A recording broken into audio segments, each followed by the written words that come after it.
అపరిష్కృతంగా ఉన్నటువంటి సమస్యల మీద ఈ రోజున వైద్య విద్యార్థులు చేస్తున్నటువంటి సమ్మెకి ప్రజా ఆరోగ్య వేదిక రాష్ట్ర వ్యాప్తంగా తమ మద్దతును తెలియజేస్తారు.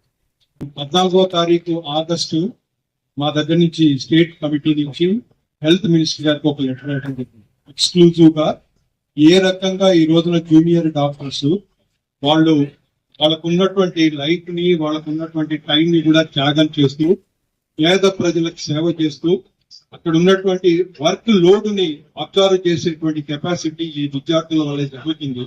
ఎందుకంటే మనం అందరం గవర్నమెంట్ హాస్పిటల్ చూసినప్పుడు ఒక్కొక్క దగ్గర ఒక్కొక్క రోజుకు ఉండేటువంటి పేషెంట్ల సంఖ్యను చూస్తున్నాము. కేవలం పెద్ద డాక్టర్లు, దాని తర్వాత ఉండేటువంటి డాక్టర్లు, దాని తర్వాత ఉండే డాక్టర్లు కాదు, ఈ విద్యార్థులు దాన్ని షేర్ చేసుకోవటం వల్ల, ఆ పద్ధతిని వాళ్ళు తీసుకోవటం వల్ల చాలా ఎక్కువ మంది పేషెంట్స్ టర్న్అవుట్ ఉన్నప్పటికీ కూడా పేద ప్రజలకి సహాయ వైద్యం అందుతుంది. ఆ దృష్టితోని మీరు చూసి వాళ్ళకి ఇవ్వాల్సినటువంటి కోరికని, వాళ్ళ కోరికని మీరు ఖచ్చితంగా మీరు తీర్చండి అని చెప్పి మేము డైరెక్ట్ గా డిమాండ్ లెటర్ పంపించుకుంటాం. ఆ తర్వాత ఇవాళ ఇప్పుడు మీతో మాట్లాడుతున్నాను, గుంటూరు మెడికల్ కాలేజ్ దగ్గర కూడా మా ప్రజారోగ్య వేదిక బృందం అక్కడికి వెళ్ళి వాళ్ళకి సానుభూతి, అలాగే వాళ్ళ స్ట్రైక్ కి మద్దతు తెలియజేయడం జరిగింది. మొన్న అనంతపూర్ లో మా ఆఫీస్ గారు మీ విద్యార్థుల యొక్క దీనికి మద్దతు తెలియజేయడం జరిగింది.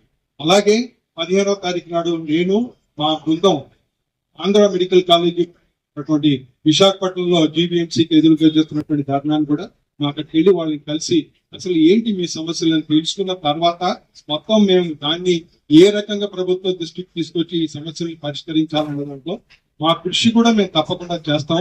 మళ్ళీ ఇవాళ కూడా మేము ఇంకొక ఉత్తరాన్ని హెల్త్ మినిస్టర్కి రాస్తాం. ఎందుకంటే మా అధ్యక్షులు చెప్పినట్టుగా ఒక పక్కన ప్రజలు ఇబ్బంది పడకూడదు, రెండో వైపు వాళ్ళు ఇబ్బంది పడే పరిస్థితి ఉన్నప్పటికీ కూడా మీరు కూడా ఇబ్బంది పడుతున్నటువంటి దృష్టిని ప్రభుత్వానికి, ప్రజలకి దృష్టికి తీసుకురావడానికి మేము ప్రయత్నం చేస్తామని తెలియజేస్తూ, మీరు ఖచ్చితంగా విజయం సాధించాలని మీ స్టైఫండ్ కోరికే కాకుండా మేము కూడా కోరుకునేది ఒకటి ఉంది. అదేంటంటే ఈ వైద్య రంగం అనేది కూడా ఏదైతే ప్రభుత్వం నిర్వహిస్తున్నదో, ప్రభుత్వ ఆసుపత్రులు, ప్రభుత్వ కొత్తగా వచ్చేటువంటి మెడికల్ కాలేజీలు, దాన్ని ఇంకా పెంచి పోషించాలని, దానికి బడ్జెట్ ఇవ్వాలని, దానికి సరి అయినటువంటి నియామకాలు జరగాలని చెప్పి అన్ని రకాలైనటువంటి పోస్టులు కూడా ఈ రోజున చాలా మంది PG students, super specialist students అందరూ కూడా సేవ చేయడానికి సిద్ధంగా ఉండే పరిస్థితిలో ఉన్నారు. కాబట్టి వాళ్ళందరికీ కూడా మీరు ఎంప్లాయ్మెంట్ ఇచ్చి ఒక ఆదర్శపరమైనటువంటి ఒక వ్యవస్థను నిర్మించాలని చెప్పి మేము ప్రభుత్వానికి తెలియజేస్తామని తెలియజేస్తూ నాకు ఈ అవకాశం ఇచ్చినందుకు మీ అందరికీ కృతజ్ఞత తెలియదు.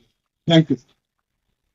Thank you sir, thank you so much for coming. And మేము చాలా గుర్తుపెట్టుకుంటాం సార్. అంటే ఇలాంటి కష్టమైన సమయంలో ఇలాంటి సపోర్ట్ అనేది మాకు చాలా important. Thank you sir, thank you so much sir.